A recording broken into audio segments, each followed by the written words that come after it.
शिव महापुराण की कथा कहती है, श्रीमद् वल्लभाचार्य जी का चरित्र कहता है।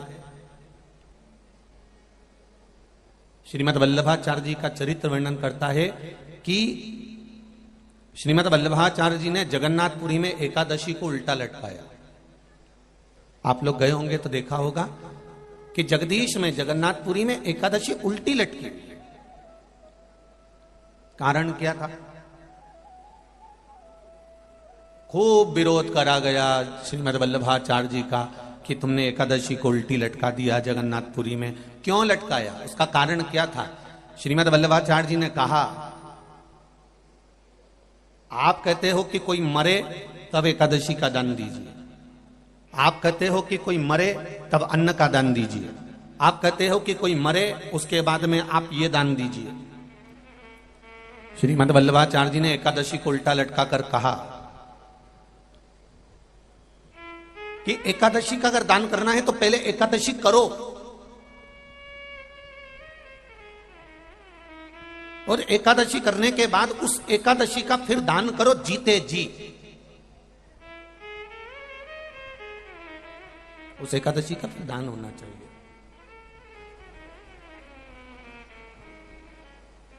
कितना सुंदर! हम तो इतना अच्छा व्याख्यान इस वर्णन को नहीं कर सकते। आपके यहां के एक विद्वान, बहुत विद्वान,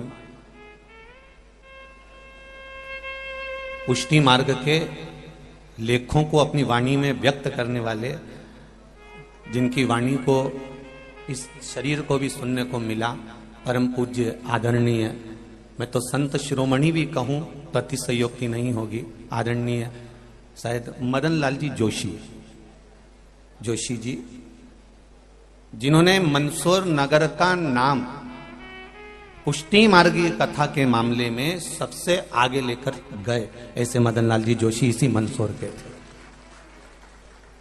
जब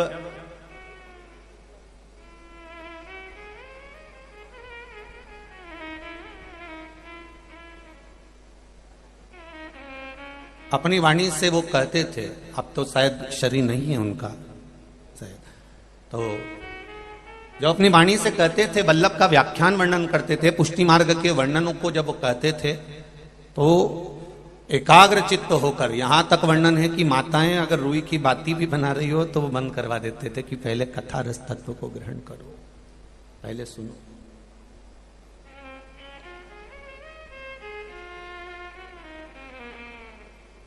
पुष्टि मार्गी व्याख्यानों का जो वर्णन करते थे, पुष्टि मार्गी, ये बक्से बंदे साहब, पुष्टि मार्गी व्याख्यानों का जब वर्णन करते थे और उन व्याख्यानों का वर्णन कर कर जब वो कहते थे कि एकादशी जीते जी दीजिए, जीते जी,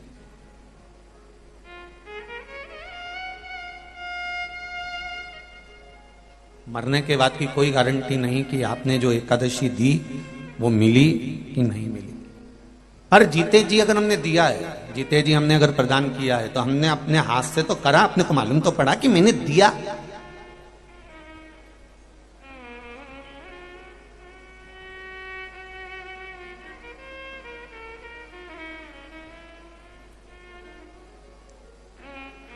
ब्राह्मण देवता ने कहा कि ये मर गए, 12वां हो रहा है, 13वां हो रहा है, एकादशी कितनी किसको देना है?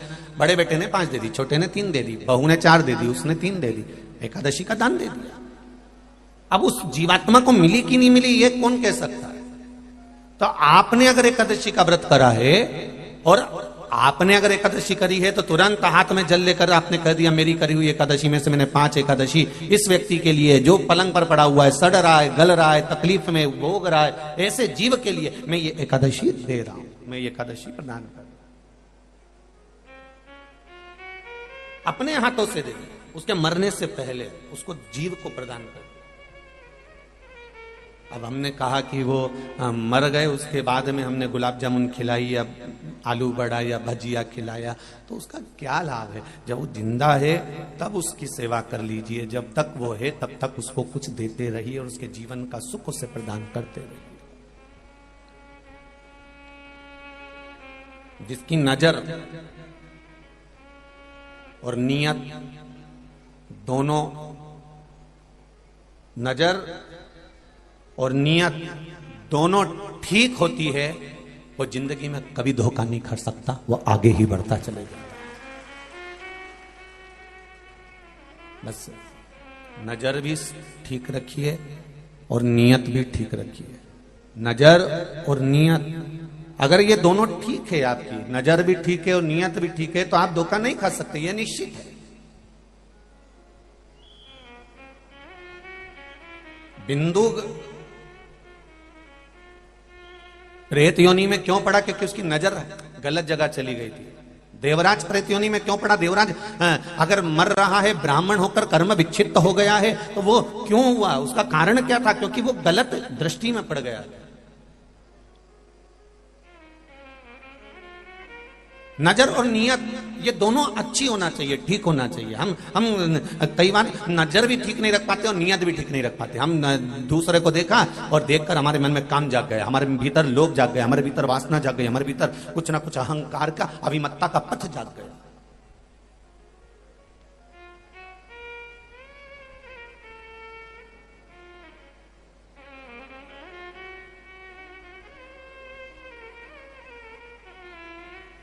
अपने भीतर का नजर और नियत ये दोनों ठीक रखने का प्रयास करिएगा, और जब आप प्रयास करेंगे तो ये निश्चित है कि आप मंजिल तक पहुंच जाएंगे। आपको गलत जगह, मंदोदरी की कथा कर रही है, मंदोदरी शिव महापुराण की कथा मंदसौर की धरा से चल रही है, वो कथा का वृतांत आप श्रवण करिए कि जो एक अप्सरा थी और अप्सरा बनकर शिवजी के पास में गई और भगवान शंकर के नजदीक में जाकर उसने देखा कि शिव तत्व इतने सुंदर हैं, शंकर कितने सुंदर हैं, कर्पूर गौरम करुणावतारम।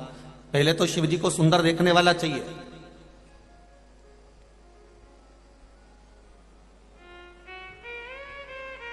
पहले शंकर भगवान को सुंदर देखने वाला चाहिए। जो शंकर भगवान के नयन अश्रु से प्रकट हुआ अंधकासुर, वो शंकर भगवान को सुंदर नहीं देख पाया। और क्या शब्द कहा था उस अंधकासुर ने? जब शादी करने का समय आया तो अंधकासुर ने अपने दूतों से कहा, जाओ जो सबसे सुंदर कन्या हो उसके साथ में मैं विवाह करूंगा।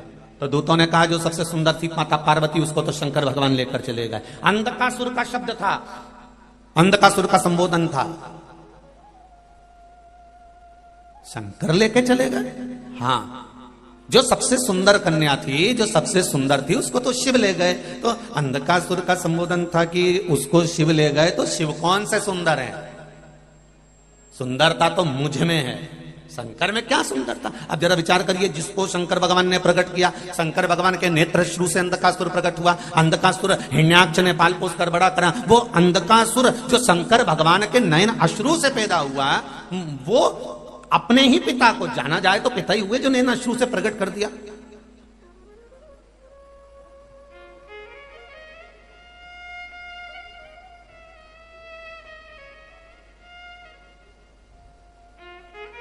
ये तो उसी में का हाल है कि संसार की जितनी नारी होती है, स्त्रियां होती हैं, माताएं होती हैं, वो कभी अपने पति की तारीफ खुलकर नहीं करती। जब भी कहेंगी तो एक बात जरूर कहेंगी, उसको देख लो, एक उसका पति है, तुम्हारे दोस्त को देख लो कितना विद्वान है, और तुम एक देखो, जब घर में बैठे रहते हो ये करना वो करना, बस सोचते रहते हो, और वो देखो कितना आगे बढ़ते जा रहा है। दूसरे की तारीफ करते देखा, पर अपने पति की, हाँ जितने आपके अंतर्गत बल है और आपने जो करा वो श्रेष्ठ है, उसमें कोई गलत नहीं है। दुनिया नहीं कर सकती जो आप कर सकते हो, ये बल आप दे सकते हो, ये बल आप प्रदान कर सकते हो।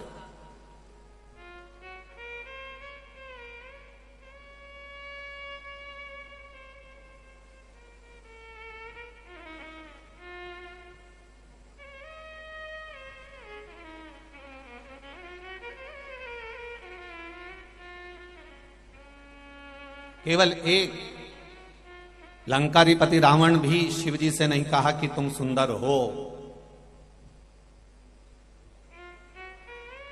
यहां स्वयं अंधकासुर कह रहा है कि मैं सुंदर हूं, शिव कहां इतने सुंदर है, उसको पार्वती को मैं अपना बनाऊंगा।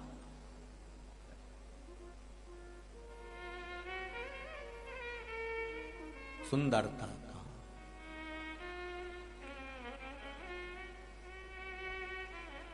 बहुत कम लोग होंगे जो सुंदरता देख पाएंगे। पहले तो शंकर भगवान की सुंदरता देखने वाला चाहिए। इतनी भीड़, अपार जन समुदाय आप कथा सुनने के लिए आए हो, रोज समिति टेंट बढ़ाती है और रोज उस टेंट को आप भर देते हो। आपके भीतर ये भाव है कि शंकर भगवान की कथा बड़ी सुंदर है, ये आपके भीतर भाव है कि शिव की कथा सुंदर है, और ये सोचकर आप शिव महापुराण की कथा में जाकर बैठते हो। इसलिए मेरा भोलेनाथ आपको भी सुंदर बना देता है, सत्यम बना देता है, शिवम बना देता है।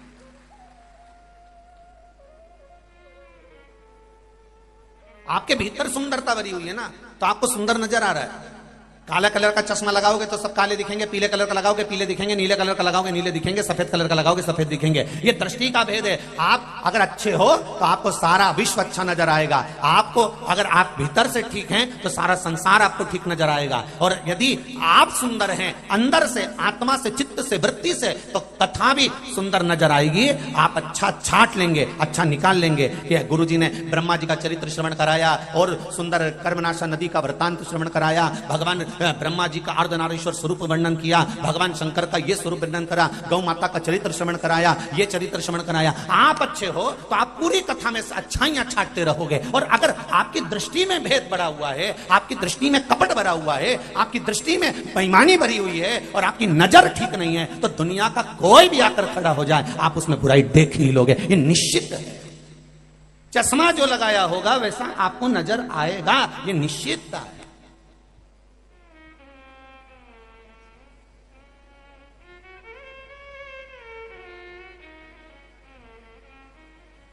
एक धनपति व्यक्ति, करोड़पति व्यक्ति, अरबपति व्यक्ति खूब पैसा लुटाए तो लोग कह देंगे हराम का आ रहा होगा तो लुटा रहा होगा। अब दृष्टि देखिए। और अगर करोड़पति व्यक्ति 1 रुपया खर्च नहीं करे तो लोग कह देंगे कहीं छाती पे बांध के ले जाएगा, इतना कमा रहा है 2 रुपए दे नहीं सकता। अब दृष्टि देखिए। दुनिया में सबको संतुष्ट करना बहुत कठिन है भाई, बहुत कठिन, बहुत कठिन है।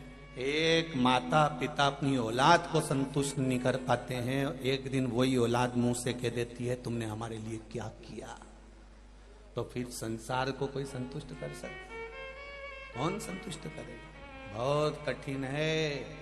पूरा शरीर का एक एक अंग को बुढ़ापा आ जाता है। ये घुटने भी बुढ़े हो जाते हैं, ये कान भी बुढ़े हो जाते हैं, ये आंख भी बुढ़ी हो जाती है, ये नासिका भी बुढ़ी हो जाती है। शरीर का एक एक अंग बुढ़ापा ले लेता है, शरीर का एक एक अंग बुढ़ा हो जाता है। केवल एक अंग शरीर के अंदर है, ये जीवान, जो कभी बुढ़ी नहीं होती। अगर ये बुढ़ी हो जाती तो घर में कभी सास बहू का झगड़ा ही नहीं होता,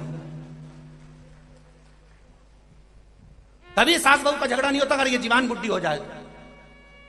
हाथ बूढ़े हो गए अब मुझसे बनता नहीं, हाथ धूज रहा है। पांव बूढ़े हो गए मुझसे चला नहीं जाता, नेत्र बूढ़े हो गए मुझसे दिखाई नहीं देता, कान बूढ़े हो गए मुझे सुनाई नहीं देता, नासिका बूढ़ी हो गई दिन भर नाक में से पानी बहता रहता है। ये पूरा शरीर, दांत तक बूढ़े हो गए, हड्डी हड्डी बूढ़ी हो गई, शरीर का एक एक अंग बूढ़ा हो गया, पर जीवान कभी बूढ़ी नहीं होती। क्योंकि जीवान भगवान ने इसलिए बूढ़ी नहीं करी कि भगवान ने कहा अगर मैं इसको बूढ़ा कर दूंगा और ये शिथिल हो गई तो ये शिथिल होकर चुपचाप पड़ी रहेगी, तो मरते तक ये पाप कैसे करेगा। इसके पाप के लिए जीवान को जवान रखा है कि तुम मरते तक भी निंदा करते रहे, बुराई करते रहे, चुगली करते रहे, ये बोलते रहे, आड़ा टेढ़ा बोलते रहे, जिससे मरते तक तूने जिंदगी में कभी सोमवार का व्रत कराओ, मंगलवार का व्रत कराओ, शनिवार का व्रत कराओ, गौ माता को रोटी दी हो, किसी के कन्यादान कराओ, तूने जिंदगी में जितना जितना दान करा है, तेरे मरने से पहले तू इतना पाप कर देना, जीवन से इतना निंदा कर देना, इतनी बुराई कर देना, इतना अपशब्द कर देना कि ये करते करते करते करते करते करते एक दिन तेरा जितना पुण्य है, जितना अच्छा कर्म है, ये सब समाप्त हो जाए, ये सब समाप्त। पुण्य, तुम्हारा पुण्य जब, तो ये शरीर का सारा अंग बूढ़ा हो जाता है। बोलो री जी हो, सही है कि गलत है? ऐसे जाइए, पूरा शरीर का अंग समाप्त हो जाता है, शरीर का एक एक अंग बूढ़ा हो जाता है, पर जीवान नहीं हो पाती। अंत समय प्रभु आना पड़ेगा, वचन दिया तो निभाना पड़ेगा। आए ना आए प्रभु कुटुंब कबीला, अंत समय प्रभु आना पड़ेगा, अंत समय प्रभु आना पड़ेगा। पूरा शरीर बूढ़ा, पूरा शरीर बूढ़ा, और एक एक अंग बूढ़े हो गए पर जीवान नहीं हो पाई, क्योंकि जीवान को युवान रखा गया है। जीवान को युवान रखा कि तू जवान रहना, क्योंकि तुझे मरते मरते तक भी निंदा करना है। नजर और नियत ठीक रखिए।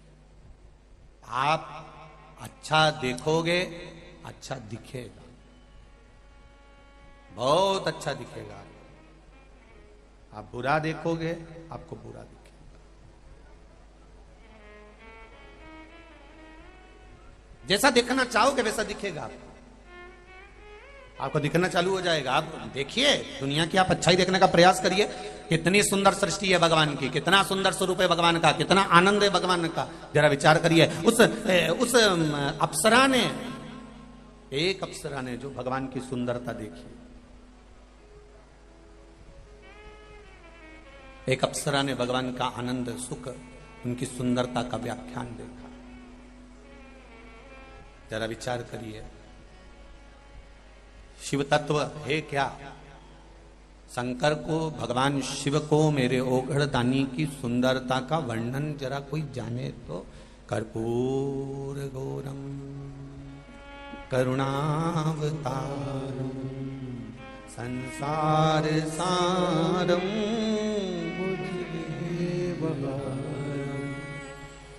नमः शिवाय, नमः शिवाय, नमः शिवाय, नमः शिवाय। कर्पूर गौरम करुणावतारम संसार सारम। भगवान शिव की सुंदरता, भगवान शंकर का आनंद, भगवान शंकर का स्वरूप का आनंद। अच्छी नजर रखो, मेरा शिव सुंदर दिखे। अच्छी नजर से, और जब नजर अच्छी होगी तो ये निश्चित है, अगर नजर श्रेष्ठ है तो उसमें निश्चितता है कि भगवान अपने आप आपको सुंदर नजर आने लगे। अपने आप आपको देखने की जरूरत ही नहीं पड़ेगी।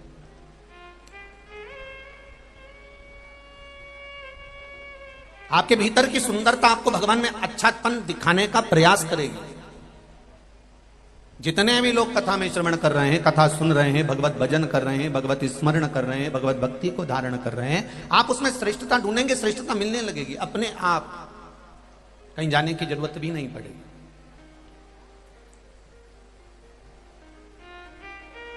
अविरल भक्ति को पाने का महाराज, एक अप्सरा जिसका नाम है मधुरा, जरा विचार करिए। वो मधुरा भगवान शंकर के पास पहुंची है, देवलोक से पहुंची है, और शंकर भगवान के स्वरूप में उससे सुंदरता नजर आ रही है। भगवान शंकर का स्वरूप उसे सुंदर दिख रहा है, भगवान शंकर का स्वरूप उसे आनंदमय दिख रहा है, भगवान शंकर का स्वरूप उसको अलमस्त आनंद भक्ति में नजर आ रहा है। वो मधुरा को, वो मधुरा जो देवलोक में निवास कर रही थी, केवल भगवान शंकर के सुंदर स्वरूप को देखने के लिए, भगवान शंकर के सुंदर स्वरूप को जानने के लिए पृथ्वी पर गई है, मृत्यु लोक में गई है, भगवान शंकर के स्वरूप को जानने पहुंच गई। और शंभो शरणे पड़ी मांग